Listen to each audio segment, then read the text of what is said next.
Yo, I'm Bob. Into Marvel, happen to be totally blind since birth, talking about X-Men, the animated series, Season 4, Episode 4, Sanctuary Part 2.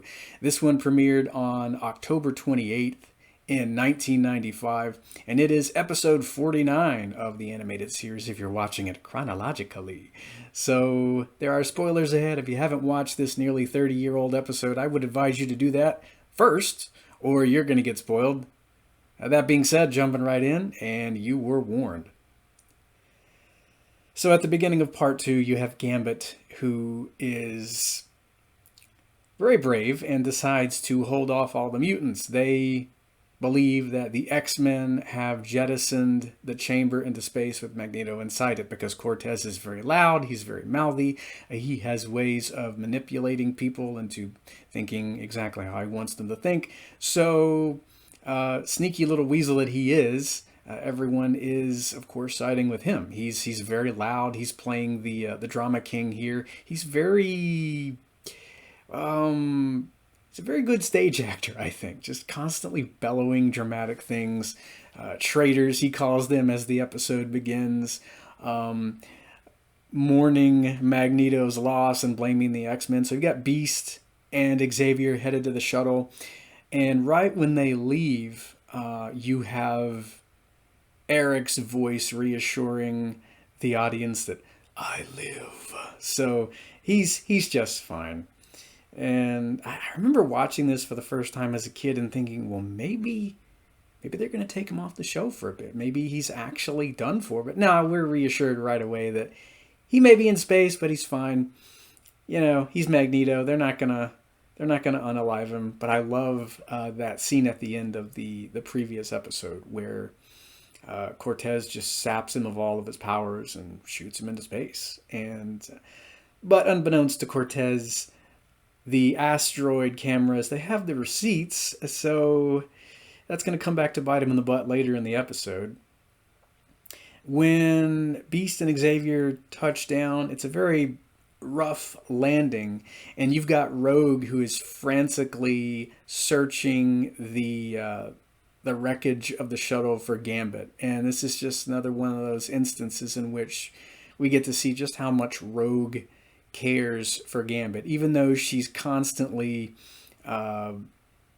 chiding him, and I think he needs it more than half of those times.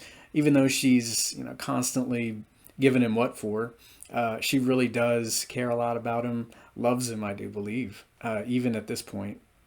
And she's really doing her best to find him. Then you got Beast and Xavier, and they're trying to reassure her that they're going to get back to Asteroid M and bring him back down to Earth.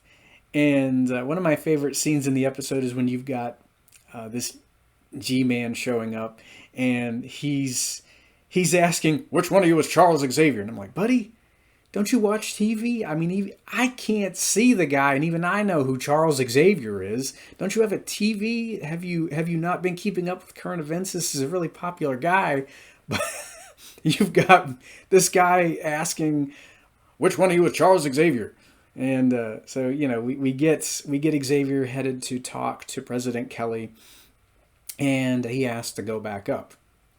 And you have, I think, the Genosian delegate who's belittling mutants, and Charles is like, hey, well, this time we're not going up there just to talk. We're going to go up there and take care of business.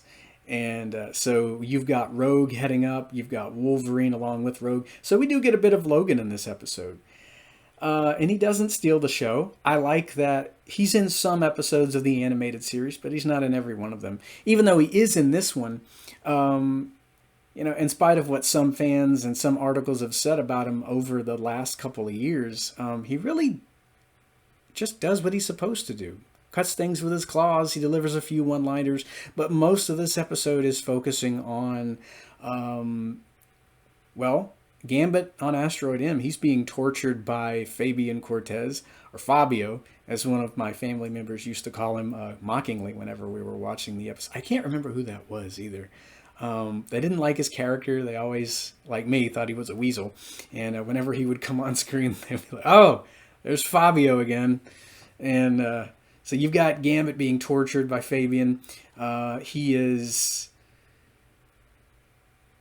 being tempted to confess that he was responsible for jettisoning Magneto into space.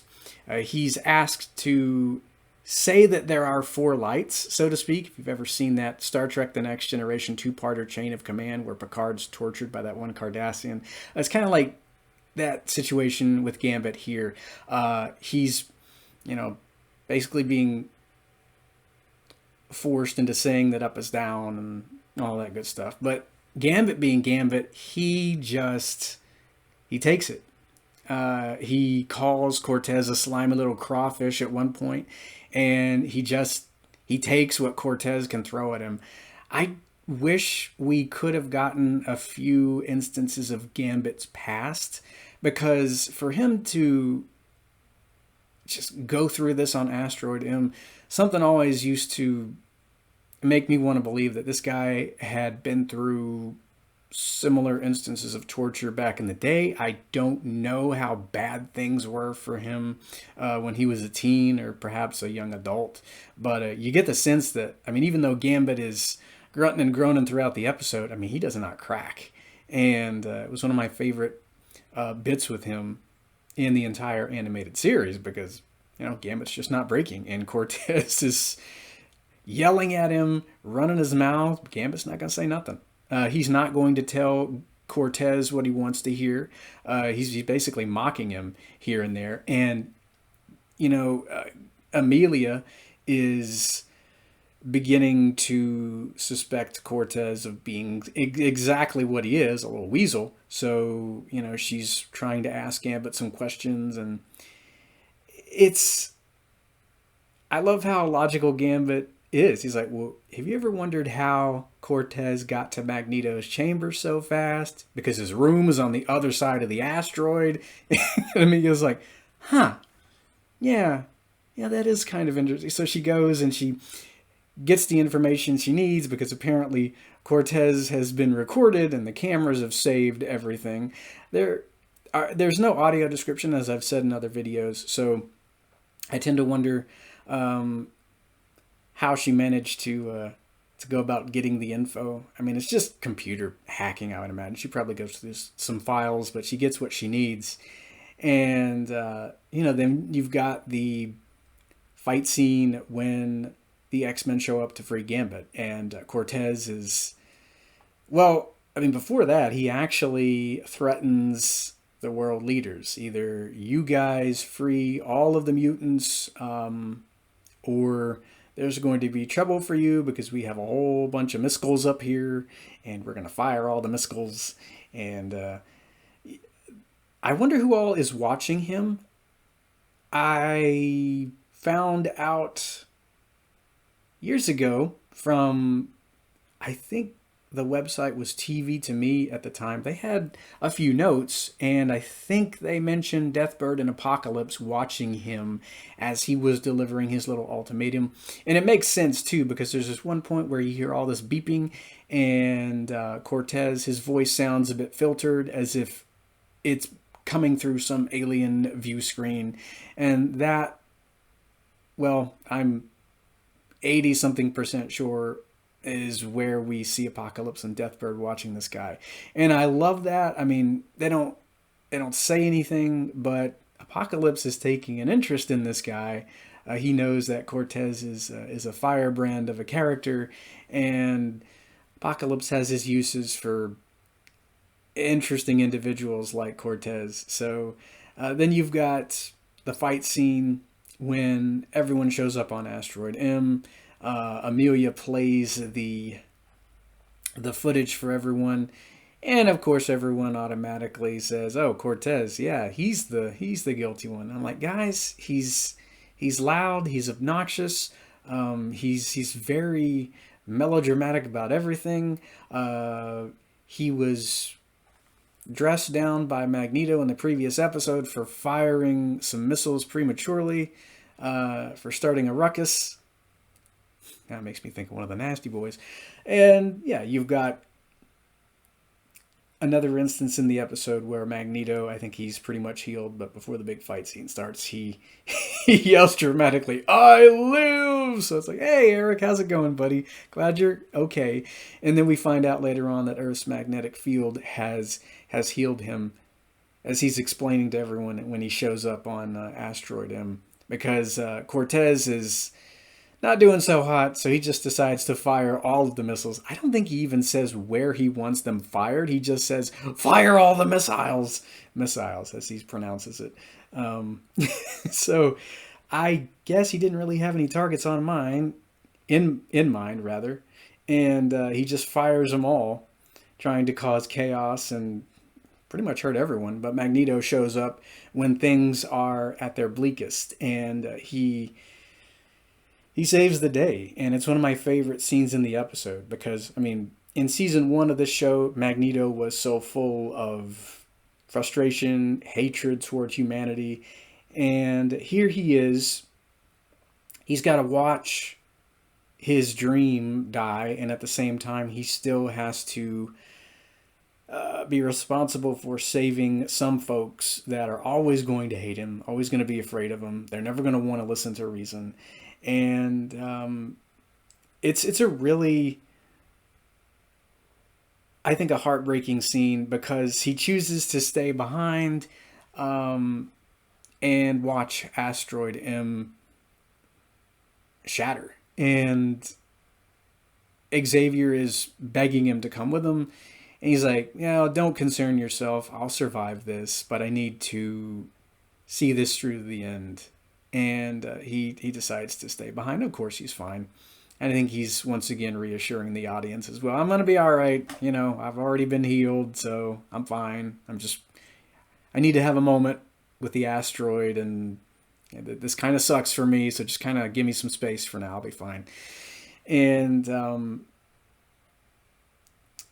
I mean, I like the bits with Amelia in this episode because she listens to reason. I think she still feels the same way. She wants to live a private life. And of course, now you had Cortez threatening that for her.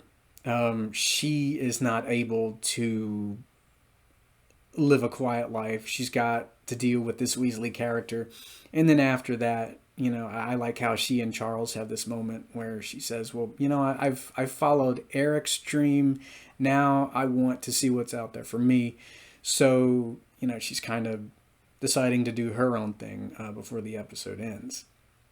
And that final scene is probably my favorite in the episode because there's this one point where I think Magneto is about ready to unalive Fabio or Fabian, and he is mysteriously whisked away from Asteroid M, and he is understandably bewildered, and he wants to know where he's been taken. And then you have Apocalypse telling him, well, you were saved from Asteroid M because I have a use for you, and you're with your true savior now. So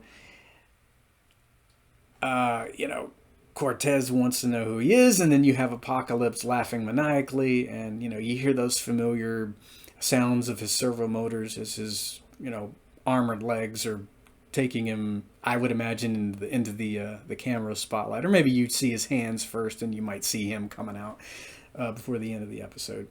And I kept wondering when we were going to see a follow-up episode to this, because I was like, wow, this guy's going to be working with Apocalypse now. What is this going to entail? When are we going to see the payoff for this? And we didn't get to see that until the Fifth Horseman. So we're not going to be seeing Fabian again until season 5. It's one of my favorite episodes. But Apocalypse, I feel like you know, at this point in the timeline, you know, he's putting the pieces together. He's storing some aces up his sleeve because Apocalypse loves that immortality of his. So, you know, he's going to put Cortez where he wants him to be just in case things go south on him. So I like that he's putting some fail-safes into motion. And boy, is he ever going to need them later on as we see in Beyond Good and Evil, as well as the Fifth Horseman. So I loved the ominous ending of this two-parter. It didn't get wrapped up all nice and neat. You have Apocalypse, who's kind of lurking in the shadows, and he's got plans for Cortez. And it really sucked that Magneto had to watch another dream of his just kind of go up in flames. But we're not done with Magneto this season. We have a few very, I think, spectacular episodes spotlighting him to come. And I like that even though this was kind of a loss for him, he's going to make a very startling discovery when next we get to spend a bit of episode time with him. So next time we're going to be talking about Xavier Remembers, one of my favorite episodes with one of my favorite villains making a comeback. So be here for that, and I will hear you guys then. Pause video recording button.